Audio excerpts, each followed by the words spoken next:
നമ്മളുടെ ചരിത്രപ്രസിദ്ധമായ ഇളന്തോട്ടം ഇടവകയുടെ തിരുനാളും പ്രാർത്ഥനാ ദിവസങ്ങളുമാണ്. ഈ പള്ളിയിൽ വരാനും പ്രാർത്ഥിക്കാനും നമ്മളുടെ ഇടവകയിൽ നിന്ന് പുറത്തുള്ളവർക്കും താല്പര്യമുണ്ട് എന്ന് നമുക്കെല്ലാവർക്കും അറിയാം. വലിയ സംഭവങ്ങളുടെ ചരിത്രം കാത്തു സൂക്ഷിക്കുന്ന ഒരു പ്രാദേശിക സഭയാണ് ഇളന്തോട്ടം. ഈ ഇടവക പള്ളി ഇത്ര മനോഹരമായിട്ട് നമുക്ക് നവീകരിക്കാൻ സാധിച്ചത് വലിയ ഭാഗ്യമായിരുന്നു. അന്ന് ഈ ഇടവകയുടെ ചരിത്രത്തെക്കുറിച്ചും അതിൻ്റെ പ്രാധാന്യത്തെക്കുറിച്ചുമൊക്കെ നിങ്ങളെ ഞാൻ ഓർമ്മിപ്പിച്ചതാണ്. ഞാനതിലേക്കൊന്നും ഇന്ന് പ്രവേശിക്കുന്നില്ല. നമ്മളുടെ ഇടവക മധ്യസ്ഥനായ അന്തോനീസ് ബാവായെക്കുറിച്ച് ഒന്ന് രണ്ട് ചിന്തകളും പ്രായോഗിക നിർദ്ദേശങ്ങളും മാത്രമേ പങ്കുവയ്ക്കാൻ ഞാൻ ആഗ്രഹിക്കുന്നുള്ളൂ. അന്തോനീസ് ബാവായെക്കുറിച്ച് ബഹുമാനപ്പെട്ട വികാരിയച്ഛൻ്റെ മുഖലേഖനം ദീപികയിൽ ഞാൻ വായിച്ചു. നല്ല ചരിത്രവും നല്ല ഭാഷയും എല്ലാം ചേർത്ത് വെച്ചിരിക്കുന്ന ഒരു ലേഖനമാണത്. ഞാനും അച്ഛനും ഒന്നിച്ച് പഠിച്ചവരാണ്. എനിക്കതിൽ കൂടുതലൊന്നും പറയാനില്ല. ഞങ്ങൾ പഠിച്ചത് ഒരുപോലെയാണ്. എങ്കിലും ഈ ദേശത്തെക്കുറിച്ചും അന്തോനീസ് ബാവായെക്കുറിച്ചും ഒന്ന് രണ്ട് നിരീക്ഷണങ്ങൾ ഞാൻ പറയുകയാണ്. അന്തോനീസ് ബാവ സഭയുടെ ആദ്യ നൂറ്റാണ്ടിൽ കഴിഞ്ഞു വരുന്ന കാലഘട്ടത്തിൽ 251 മുതൽ 386 AD വരെയുള്ള കാലഘട്ടത്തിൽ ജീവിച്ച ഒരാളാണ്. കോപ്റ്റിക് സഭയുടെ അംഗമായിരുന്നു. കോപ്റ്റിക് എന്നത് ഈജിപ്തിൻ്റെ ഗ്രീക്ക് വാക്കാണ്. കോപ്റ്റിക് സഭ അല്ലെങ്കിൽ ഈജിപ്തിലെ സഭ, അലക്സാൻഡ്രിയയിലെ സഭ എന്ന് പറയുന്നതൊക്കെ നമ്മളുടെ സഭ പോലെ അതിപുരാതനമായ ഒരു അപ്പസ്തോലിക സഭയാണ്. സുവിശേഷകനും ശ്ലീഹായുമായ വിശുദ്ധ മർക്കോസിനോട് ബന്ധപ്പെട്ട് കിടക്കുന്ന പൈതൃകമാണ് കോപ്റ്റിക് സഭയ്ക്ക്, അല്ലെങ്കിൽ ഈജിപ്തിലെ പുരാതനമായ ഈ സഭയ്ക്ക് ഉള്ളത്. ആ സഭയുടെ ശ്ലൈഹിക പാരമ്പര്യവും കോപ്റ്റിക് ഭാഷ ഉപയോഗിച്ച് കോപ്റ്റിക് ലിറ്റർജി പരികർമ്മം ചെയ്യുന്ന പുരാതനമായ ക്രൈസ്തവ സമൂഹത്തിന് സാർവത്രിക സഭയിൽ സർവപ്രധാനമായ ഒരു സ്ഥാനമുണ്ട്. നമ്മൾ അതുപോലെ അതിനേക്കാൾ ഒരുപക്ഷെ പ്രാധാന്യമുള്ള അപ്പസ്തോലിക സഭയാണ്. നമുക്ക് സുറിയാനി ഭാഷയും ഇപ്പോൾ പ്രാദേശിക ഭാഷയുമാണ്. അതുപോലെ തന്നെ നിൽക്കുന്ന ഒരു ശ്രദ്ധിക്കപ്പെട്ട സഭയാണ് കോപ്റ്റിക് സഭ. അവരുടെ ഈത്തോസ്, അവരുടെ പ്രാദേശിക പാരമ്പര്യം, ദൈവാരാധനയോടുള്ള അവരുടെ പ്രതിബദ്ധത എല്ലാം സാർവത്രിക സഭയ്ക്ക് തന്നെ മുതൽക്കൂട്ടായിട്ട് നിൽക്കുന്ന ഒരു കാര്യവുമാണ്. കോപ്റ്റിക് സഭയിൽ 1-ാം നൂറ്റാണ്ട് മുതൽ താപസന്മാരുണ്ടായിരുന്നു. മങ്സ് അല്ലെങ്കിൽ അസെറ്റിക്സ് എന്നൊക്കെ നമ്മൾ പറയുന്ന ആ വിഭാഗത്തിൽ പെട്ട 100 കണക്കിന് വിശ്വാസികൾ ഉണ്ടായിരുന്നു. 1 മുതൽ 7 വരെയുള്ള നൂറ്റാണ്ടുകളിലെ പൗരസ്ത്യ സഭകളുടെ പ്രത്യേകമായിട്ടുള്ള ഒരു കരുത്തും ശക്തിയും അതുതന്നെ ആയിരുന്നു. അങ്ങനെ 2-ാം നൂറ്റാണ്ടിൻ്റെ പകുതിയിൽ വളരെ താപസ മൂല്യങ്ങളുള്ള ഒരു പ്രാദേശിക സഭയിൽ അംഗമായിരിക്കുകയും കർക്കശത്തോടു കൂടിയ ജീവിതം നയിക്കുകയും ചെയ്ത ഒരു വ്യക്തിയാണ് അന്തോനീസ് ബാവ. അദ്ദേഹം ചരിത്രത്തിൽ വ്യത്യസ്തമായ പേരുകളിലാണ് അറിയപ്പെടുന്നത്.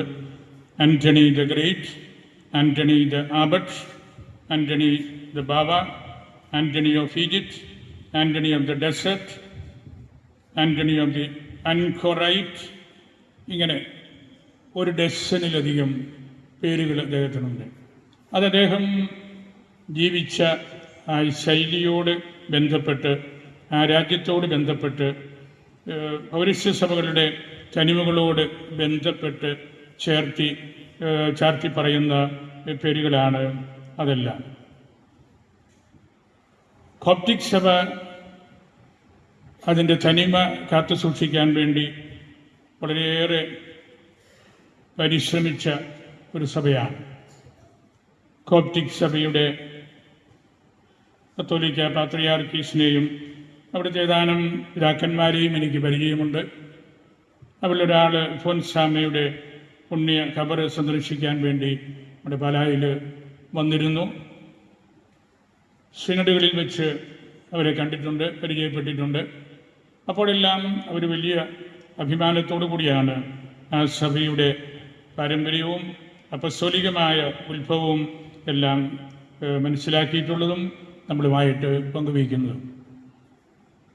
നമ്മളുടെ സഭയിൽ അതിപുരാതനമായ പൈതൃകം പിന്നീട് പാശ്ചാത്യ മിഷണറിമാർ വന്നതിന് ശേഷം ഭാഗികമായിട്ടും ചിലപ്പോഴെല്ലാം അതിലധികവുമായിട്ടും നഷ്ടപ്പെട്ട അവസരത്തിൽ നമ്മളുടെ സഭയുടെ വലിയ പിതാക്കന്മാർ പറയമാക്കൽ തോമാക്കത്തനാർ, നിധീരിക്കൽ മാണിച്ചൻ, കുടക്കച്ചറ അന്തോണിച്ചൻ, അന്ത്രയോസ് മൽപ്പാൻ, പറയമാക്കലിൻ്റെ സഹോദരൻ പണ്ടി മൽപ്പാനച്ചൻ, പറയമാക്കലിൻ്റെ കൂട്ടത്തിൽ കരിയാറ്റി മെത്രാപ്പൊലീത്ത, ഇവരെല്ലാം നമ്മളുടെ സഭയുടെ പൈതൃകം തിരിച്ച് എടുത്ത് അതിൻ്റെ സ്വയം ഭരണവും അതിൻ്റെ സ്വത്വവും വീണ്ടും സമർത്ഥിക്കാൻ വേണ്ടി അധ്വാനിച്ചവരാണ്.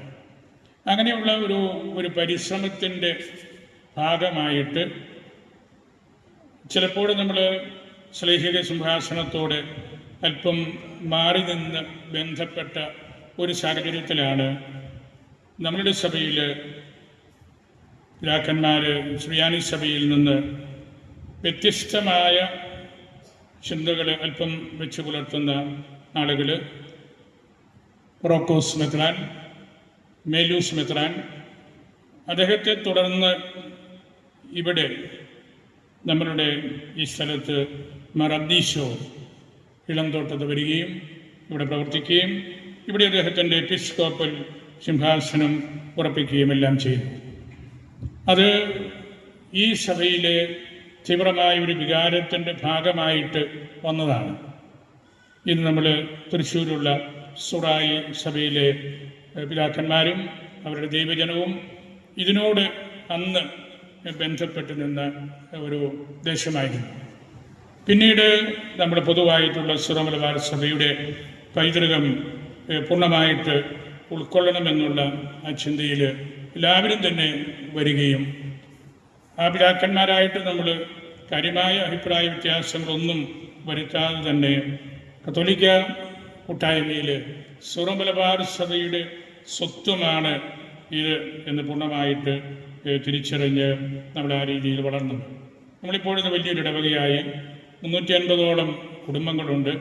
ചരിത്രവും നമ്മുടെ ആശ്ലേഷിസവും എപ്പിസ്കോപ്പൽ സിംഹാസനവും പ്രാദേശിക പൈതൃകവും എല്ലാം അത് സുറിയാനി സഭയോടുള്ള ആ ഒരു വലിയ ആത്മബന്ധത്തിൻ്റെ കഠിനമായിട്ടുള്ള ഒരു യുദ്ധത്തിൻ്റെ പേരിൽ തന്നെ നമ്മൾ കണ്ടെത്തിയതാണ്. അതുകൊണ്ട് നമുക്ക് കൂടുതലായിട്ട് അതേക്കുറിച്ച് ഓർക്കാനും അഭിമാനം കൊള്ളാനുമുള്ള വലിയൊരു അവസരമാണ്.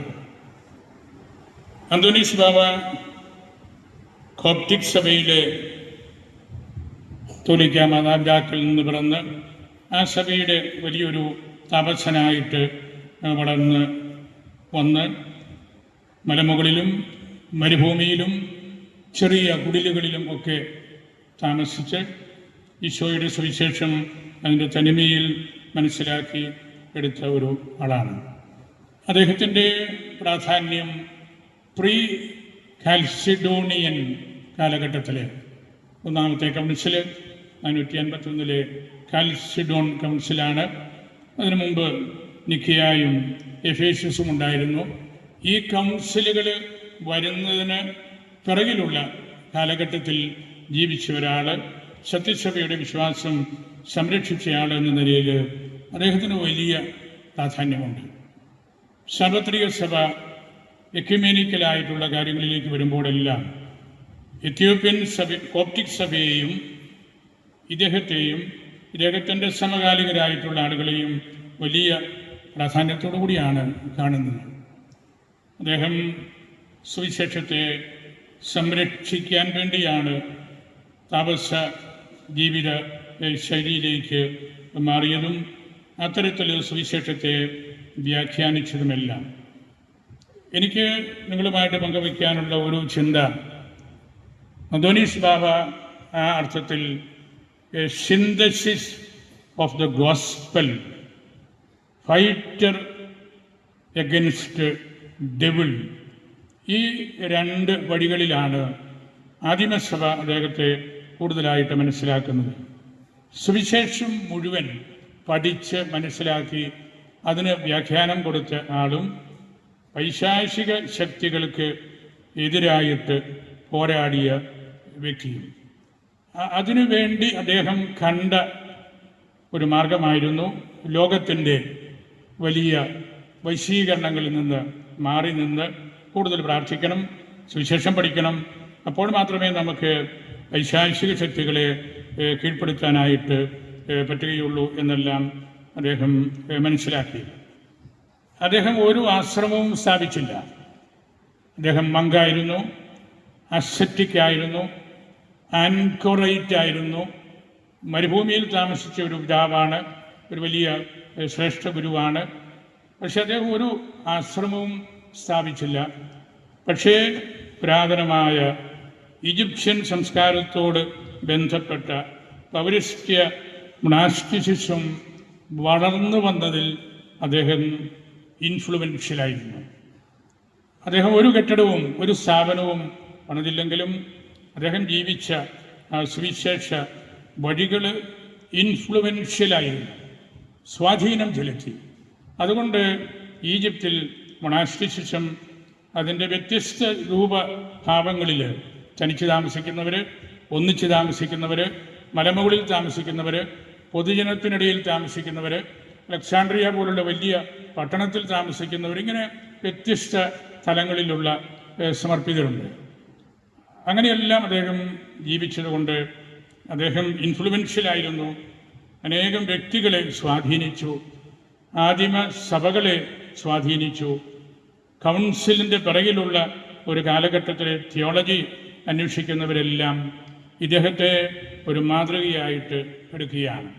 അദ്ദേഹത്തിൻ്റെ ഭക്ഷണക്രമം, ഫാസ്റ്റിങ്, പ്രാർത്ഥിക്കുന്ന മണിക്കൂറുകൾ, ഏകാന്തതയിൽ ആയിരിക്കുന്ന ആ ഒരു പ്രവണത, അങ്ങനെ അദ്ദേഹം ഇന്നും, അതുകൊണ്ടാണല്ലോ നമ്മൾ 2-ാം നൂറ്റാണ്ടിൻ്റെ പകുതിയിൽ ഈജിപ്തിൽ ജനിച്ച ഒരു വ്യക്തിയെ ഇവിടെ നമ്മൾ മധ്യസ്ഥനായിട്ടെടുത്തതും നമ്മൾ തിരുനാൾ ആഘോഷിക്കുന്നതുമെല്ലാം ആ ജീവിതം ഇന്നും അനേകരെ സ്വാധീനിക്കുന്നു എന്നതുകൊണ്ടാണ്.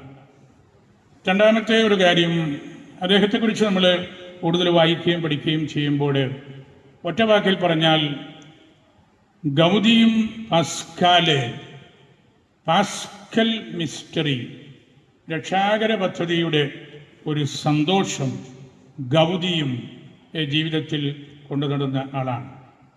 സുവിശേഷം നല്ലതുപോലെ പഠിച്ചതുകൊണ്ട് രക്ഷാകര പദ്ധതിയുടെ സന്തോഷം ഗൗദിയും പസ്കാലെ, അദ്ദേഹത്തിന് അത് വലിയൊരു ഇഷ്ടമായിരുന്നു. ഈശോയുടെ വരവ്, പാരബിൾസ്, അത്ഭുതങ്ങൾ, കുരിശുമരണം, ഉത്ഥാനം, രണ്ടാമത്തെ വരവ്, അതാണ് ഗൗദിയും പസ്കാലെ, രക്ഷാകര പദ്ധതിയോടുള്ള അദ്ദേഹത്തിൻ്റെ അടുപ്പം, ഇഷ്ടം എന്ന് ഒക്കെ നമ്മൾ പറയുന്നത്. ആധുനിക മതജീവിതത്തിൻ്റെ അപാകതകൾ കണ്ടെത്താനായിട്ട് അന്തോനീസ് ബാവ ഉപകാരപ്പെടും. ഒരുപാട് ലോകത്തിൻ്റെ സ്വരം കേട്ട് നമ്മൾ മാറി തെന്നിമാറി പോകുമ്പോഴും അന്തോനീസ് ബാവ നമുക്കൊരു പിടിവള്ളിയാണ്. അദ്ദേഹം ഒരു വിസിലൂതുന്നുണ്ട്. നമ്മുടെ ഓട്ടം ശരിയാണോ, നമ്മൾ ട്രാക്ക് മാറി പോകുന്നുണ്ടോ എന്നൊക്കെ നമ്മളെ ഓർമ്മപ്പെടുത്താനുള്ള ഒരു കണക്കുകൂട്ടി ഉള്ള ഒരു വിസിൽ ഊത്ത് നമുക്ക് വേണ്ടി അന്തോനീസ് ബാവ നടത്തുന്നുണ്ട്. ഗൗരിയം പസ്കാലയിൽ നിന്ന് നമുക്ക് അദ്ദേഹത്തെക്കുറിച്ച് പറയാവുന്ന ഒരു കാര്യം, ക്രിസ്റ്റോ സെൻട്രിക് ആയിട്ടുള്ള മിശിഹ അനുകരണം ജീവിതവ്രതമായിട്ട് എടുത്ത ഒരു മങ്ക്. മിശിഹാനുകരണം തോമസ് അക്കംബീസ് എഴുതിയ ഒരു പുസ്തകത്തിൻ്റെ അദ്ദേഹത്തിൻ്റെ ഏറ്റവും കീർത്തികയായിട്ടൊരു പുസ്തകമാണല്ലോ ഇമിറ്റേഷൻ ഓഫ് ക്രൈസ്റ്റ്, മിശിഹാനുകരണം. അന്തോനീസ് ബാവ അക്ഷരാർത്ഥത്തിൽ മിശിഹാനുകരണം നടത്തിയ ആളാണ്. അങ്ങനെ സുവിശേഷത്തിൻ്റെ സിന്തസിസായിട്ടും പൈശാചിക ശക്തികളെ എതിർത്തവനായിട്ടും ഗൗരിയം പസ്കാലെ രക്ഷാകര പദ്ധതിയിൽ സന്തോഷം കണ്ടെത്തിയവനായിട്ടും ആത്യന്തികമായിട്ട് ക്രിസ്റ്റോ സെൻട്രിക് ആയിട്ടുള്ള മിശിഹാനുകരണത്തിൻ്റെ വഴിയിൽ സഞ്ചരിച്ചവനായിട്ടും നമ്മൾ കാണുമ്പോൾ ഇന്ന് സഭയ്ക്ക് ഏറ്റവും ആവശ്യമായിട്ടുള്ള ഒരു വ്യക്തിയും ഒരു ജീവിത ക്രമവുമാണ് അന്തോനീസ് ബാവ. അതിൽ നിന്നാണ്, അദ്ദേഹത്തിൻ്റെ ആ ജീവിതക്രമത്തിൽ നിന്നാണ്, അസെറ്റിസിസത്തിൽ നിന്നാണ് മാർട്ടിയേഴ്സ് ഉണ്ടാകുന്നത്. സന്യാസക്രമം രക്തസാക്ഷികളെ ഒരുക്കുകയായിരുന്നു. ഒരു മങ്ക് ലോകത്തോട് അധികം ഇടപെടാണ്ട് ഈശോയെ കൂട്ടുപിടിക്കുമ്പോൾ രക്തസാക്ഷിത്വത്തിൻ്റെ ആ ഒരു വലിയ മേഖലയിലേക്ക് വിശ്വാസികളുടെ ക്രമത്തെ കൊണ്ടുപോവുകയും നമ്മളെ ബലപ്പെടുത്തുകയുമാണ്. ആധ്യാത്മിക പുരോഗതിയുടെ മെഷറിംഗ് സ്റ്റിക്കായിട്ട്, അളവുകോലായിട്ട് അന്തോനീസ് ബാവയെ സമസ്ത മേഖലകളിലും നമുക്ക് കാണാനായിട്ട് സാധിക്കും. അങ്ങനെ സന്യാസക്രമത്തിൻ്റെ ആരംഭം കുറിച്ച രാജ്യങ്ങളിൽ പ്രധാനപ്പെട്ട ഒന്നാണ് ഈജിപ്റ്റ്. അവിടുത്തെ കോപ്റ്റിക് സഭ, അലക്സാൻഡ്രിയൻ സഭ, അവരുടെ ജീവിത ശൈലികൾ എല്ലാം. വിശുദ്ധനായ ജോൺ പോൾ രണ്ടാമൻ മാർപ്പാപ്പ ഒരിക്കൽ പ്രസംഗിച്ചു, സന്യാസക്രമം ഓർഡർ കിഴക്ക് നിന്ന് പടിഞ്ഞാറോട്ട് ഒഴുകിയ ഒരു സമുദ്രമാണ്. ഒരുപാട് ആശ്രമങ്ങളും മിണ്ടാമടങ്ങളും ഉണ്ടായത് പൗരസ്ത്യ ദേശങ്ങളിലാണ്, പൗരസ്ത്യ സഭകളിലാണ്. അവിടെ നിന്ന് പടിഞ്ഞാറോട്ട് ലത്തീൻ സഭയിലേക്ക്, പാശ്ചാത്യ ലോകങ്ങളിലേക്ക് ഒഴുകിയ ഒരു സമുദ്രമാണ് സന്യാസക്രമം എന്ന് വിശുദ്ധനായ ജോൺ പോൾ രണ്ടാമൻ മാർപ്പാപ്പ പറഞ്ഞു. രണ്ടാം വത്തിക്കാൻ സുനകദോസിനോട് ബന്ധപ്പെട്ട് പ്രസിദ്ധനായ ദൈവശാസ്ത്രജ്ഞൻ കാൾ റാണർ എഴുതി, Christianity is either mysticism, monasticism, asceticism or nothing. പാശ്ചാത്യ ദൈവശാസ്ത്രജ്ഞൻ പറഞ്ഞതാണ്, ക്രിസ്തീയത എന്നത് ഒന്നുകിൽ അത് മൊണാസ്റ്റിസിസമാണ്, അസെറ്റിസിസമാണ്, പ്രയർ ലൈഫാണ്, അല്ലെങ്കിൽ ഒന്നുമല്ല. ഇതൊന്നും നമുക്ക് ഉൾക്കൊള്ളാൻ പറ്റുന്നില്ലെങ്കിൽ ക്രിസ്ത്യാനിറ്റി വിൽ ബിക്കം നത്തിങ്, ഒന്നുമല്ലാത്ത കുറേ കോലാഹലങ്ങളുടെ ഒരു കാര്യമായിട്ട് അത് അവസാനിക്കും. നമ്മൾ സന്യാസക്രമത്തെക്കുറിച്ചും അന്തോനി ബാവയെക്കുറിച്ചുമെല്ലാം പറയുമ്പോഴും അതിനെ കോംപ്ലിമെൻ്റ് ചെയ്ത ഒരു കാര്യം കൂടി എനിക്ക് പറയാനുള്ളത്, സന്യാസക്രമം വാസ്തവത്തിൽ ഏറ്റവും പരിശുദ്ധമായ രീതിയിൽ നമ്മൾ കാണുന്നത് കോപ്റ്റിക് അല്ലെങ്കിൽ ഈജിപ്ഷ്യൻ സഭയേക്കാൾ സുറിയാനി സഭകളിലാണ്. നമ്മുടെ സഭയിലാണ്, നിശിബിഷിലാണ്, യദേഷായിലാണ്, ബാബിലോണിലാണ്. നമ്മുടെ രാജ്യത്തും ആദ്യ നൂറ്റാണ്ടിൽ ഒരുപാട് ദേറാകൾ ഉണ്ടായിരുന്നു. സുറിയാനി സഭയിലെ സന്യാസ ഭവനങ്ങൾക്ക് പറയുന്ന പേരാണ് ദേറ. ദേറാകൾ.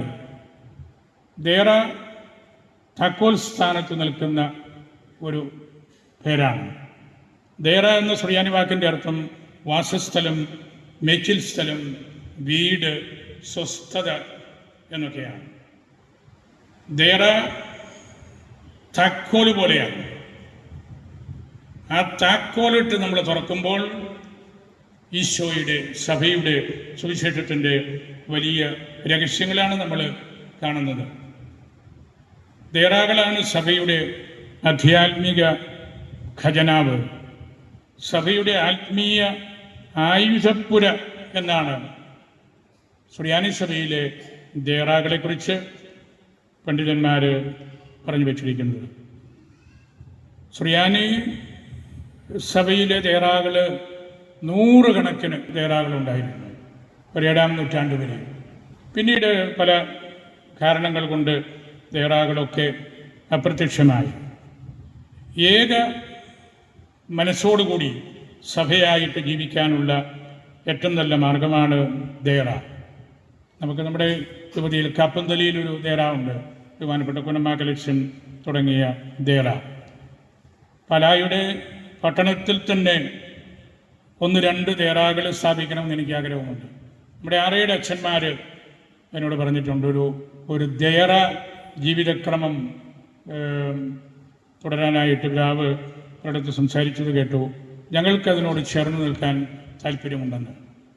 കൂടുതൽ പ്രാർത്ഥിക്കുക, പരിശുദ്ധ കുർബാന അതിൻ്റെ പൂർണ്ണ രൂപത്തിൽ ആഘോഷിക്കുക, പരിശുദ്ധ കുർബാനയുടെ മൂലഭാഷയായി സുറിയാനി പഠിക്കുക, എല്ലാ യാമങ്ങളിലുമുള്ള പ്രാർത്ഥനകൾ, യാമപ്രാർത്ഥനകൾ ചൊല്ലുക.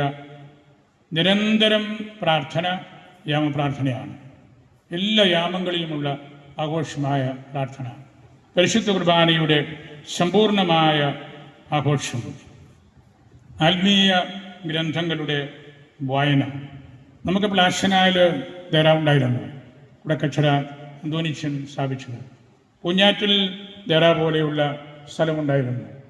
നമ്മളുടെ സഭയുടെ വലിയ ചരിത്രപരമായ കാര്യങ്ങൾ കിടക്കുന്നതെല്ലാം നിങ്ങൾക്കും അറിയാം. വാഗമണ്ണ്, പൂഞ്ഞാറ്, അരുവിത്തറ, പ്ലാച്ചനാല്, കടപ്ലാമറ്റും, ചെർപ്പുങ്കൽ, കുറവലങ്ങാട് വഴി ആ ഒരു റൂട്ടാണ്. നസ്രാണികൾ ആദ്യ നൂറ്റാണ്ടിൽ തോമാ ശ്ലീഹായോട് ബന്ധപ്പെട്ടതും തോമാ ശ്ലീഹ കടന്നുപോയതുമായ സ്ഥലങ്ങൾ എന്ന് വിശേഷിപ്പിക്കപ്പെടുന്ന 8-10 പേരുകളാണ് ഞാൻ പറഞ്ഞത്. അതെല്ലാം നമ്മുടെ ഈ രൂപതയ്ക്കുള്ളിലാണ്. അതുകൊണ്ട് നമ്മൾ സുറിയാനി സഭയുടെ ചരിത്രവും അതിൻ്റെ ശ്ലൈഹിക പാരമ്പര്യവും അതിൻ്റെ ദൈവശാസ്ത്രപരമായ മാനങ്ങളും ഭാഷയും ദേറാകളുടെ പുനഃക്രമീകരണങ്ങളും പുനഃസ്ഥാപനവും ഒക്കെ നമ്മൾ നടത്തുമ്പോഴാണ് അന്തോനീസ് ബാവായെ പോലെയുള്ള വ്യക്തികളുടെ പ്രാധാന്യം കൂടുതലായിട്ട് നമുക്ക് പഠിക്കാനും മനസ്സിലാക്കാനും സാധിക്കുന്നത്. അതുകൊണ്ട് ഇത്തരത്തിലുള്ള ഓർമ്മകൾ, തിരുനാളുകൾ നമുക്ക് വളരെ പ്രധാനപ്പെട്ടതാണ്. എനിക്ക് പലപ്പോഴും വിസ്മയം തോന്നിയിട്ടുണ്ട്. നമ്മളുടെ ലേഖനത്തിൽ വിചാരിച്ചനും അതേക്കുറിച്ച് സൂചിപ്പിച്ചിരുന്നു. നമ്മുടെ 3 പള്ളികൾ കവിക്കുന്ന് മാറപ്രേമിൻ്റെ നാമത്തിലാണ്. നമ്മളുടെ സുറിയാനി സഭയുടെ ഏറ്റവും പ്രഗത്ഭനായ വ്യക്തിയാണ്. കിഴവറയാട് പള്ളി ഗ്രിഗറി തൗമാതുർഗോസ്, ദ വണ്ടർ വർക്കർ, അത്ഭുത പ്രവർത്തകൻ എന്നറിയപ്പെടുന്ന വലിയ പുണ്യവാളൻ ഗ്രീക്ക് സഭയുടെ ആളാണ്. നമ്മുടെ ഇവിടെ ഇളന്തോട്ടത്തിൽ അന്തോനീസ് ബാവ കോപ്റ്റിക് സഭയുടെ ആളാണ്. വലിയ 3 സംഗമമാണ്. ഇത് 3ഉം പൗരസ്ത്യ സഭകളാണ്. ഏറ്റവും പ്യുവറായിട്ടുള്ളത് നമ്മളുടെ ഈസ്റ്റ് സിറിയക്ക് എന്ന് പറയുന്നതാണ്. അതിനോട് ബന്ധപ്പെട്ടാണ് നമ്മളുടെ ഈ പള്ളിയും അതിൻ്റെ ചരിത്രവും ചുറായി സഭയുടെ പിതാക്കന്മാരുടെ വരവും എല്ലാം. അപ്പം അതുകൊണ്ട് നമുക്ക് ഈ തിരുനാൾ ഇവിടെ നമ്മൾ ആഘോഷിക്കുമ്പോൾ സഭയുടെ ചരിത്രത്തെക്കുറിച്ച്, ദേഹറാകളെക്കുറിച്ച്, ആശ്രമങ്ങളെക്കുറിച്ച്, മിണ്ടാമടങ്ങളെക്കുറിച്ചൊക്കെ കൂടുതൽ പഠിക്കാനും അതിൻ്റെ അർത്ഥം മനസ്സിലാക്കാനും നമുക്ക് സാധിക്കണം. അപ്പോഴാണ് സഭയ്ക്ക് കരുത്തുള്ളത്, സഭയ്ക്ക് ആത്മീയമായിട്ടുള്ള വീര്യമുള്ളത്, നമ്മൾ ഈശോയുടെ കൂട്ടത്തിൽ നടക്കുന്നവരാണ് എന്നുള്ള ആ ഒരു ഉറപ്പുള്ളത്. നമ്മുടെ രൂപതയ്ക്കുള്ളിൽ ഈ വർഷങ്ങളിലൊക്കെ 8-10 സന്യാസ പുരുഷന്മാരുടെ, വൈദികരുടെ ആശ്രമങ്ങൾ വന്നു. CCSRകാരുടെ, CMAക്കാരുടെ കൂടുതലായിട്ട് വീണ്ടും വന്നു, MCBSകാരുടെ. അവരെല്ലാം എന്നോട് പറയുന്നൊരു കാര്യം, പാലായ്ക്കുള്ളിൽ എങ്ങനെ വന്നാലും വിശ്വാസം ഉണ്ടാകും. പാലായിൽ നിന്ന് കത്തോലിക്ക വിശ്വാസം നഷ്ടപ്പെട്ടു പോവുകയില്ല. നമ്മുടെ പാലക്കാട്ട് അച്ഛൻ്റെ, വട്ടായിൽ അച്ഛൻ്റെ ഒക്കെ സ്ഥാപനം കുറവലങ്ങാട് നമ്മൾ തുടങ്ങി 2 വർഷമായിട്ട്. അവരും പറഞ്ഞ കാര്യം അതാണ്, പാലായ്ക്കൊരു വിശ്വാസ വീര്യമുണ്ട്, അത് നഷ്ടപ്പെടുകയിൽ ഞങ്ങൾക്ക് ഉറപ്പുണ്ട്. വേറെ എവിടെയെങ്കിലും പോയി ഞങ്ങൾ ഈ കെട്ടിടങ്ങളെല്ലാം പണിത് അവിടെ അൽമായിരില്ല, അല്ലെങ്കിൽ അച്ഛന്മാരോട് വേറെ കാണുകയില്ല, ഞങ്ങൾക്ക് ജീവിക്കാൻ നിവൃത്തിയില്ല. അതുകൊണ്ട് എല്ലാവരും ഭാവിയെക്കുറിച്ച് കാണുമ്പോഴും പാലായുടെ വിശ്വാസത്തെക്കുറിച്ച് കാണുന്നുണ്ട് എന്നുള്ള കാര്യവും നിങ്ങളെ ഞാൻ ഓർമ്മപ്പെടുത്തുകയാണ്. അതിൻ്റെ ഒരു സ്മാരകമായിട്ടാണ് ഇവിടെ ഇന്ന് നമ്മൾ ഗ്രോട്ടോ ഇടുങ്ങിയ വീട്, എ ഖേവ് എന്നർത്ഥം. ആ ഖേവിൽ നിന്ന് പുറത്തേക്ക് വരുന്നത് ദൈവിക രഹസ്യങ്ങളാണ്. പരിശുദ്ധമ്മയെക്കുറിച്ചാണ്, ശ്രീഹന്മാരെക്കുറിച്ചാണ്, രക്തസാക്ഷികളെക്കുറിച്ചാണ്, താപസ്യരെക്കുറിച്ചാണ്, ഏകാന്തവാസികളെക്കുറിച്ചാണ്. അവർക്ക് വേണ്ടിയാണ് നമ്മൾ ഗ്രോട്ടോ പണിയുന്നത്. നമുക്കാർക്കും വേണ്ടി നമ്മൾ ഗ്രോട്ടോ പണിയാറില്ല. അവിടെ നിന്ന് ദൈവികത പുറത്തേക്ക് കൊടുക്കാൻ സാധിക്കണം. അതാണ് ഈ ഗ്രോട്ടോയുടെ അർത്ഥം. അന്തോനീസ് ബാബായുടെ ഗ്രോട്ടോ നമ്മൾ നവീകരിച്ച് അതിൻ്റെ ഏറ്റവും ശ്രേഷ്ഠമായ രീതിയിൽ അദ്ദേഹത്തെ ആ രൂപം കാണുമ്പം തന്നെ നമുക്കൊരു ക്ലാസ് തരുന്ന പോലെയാണ്.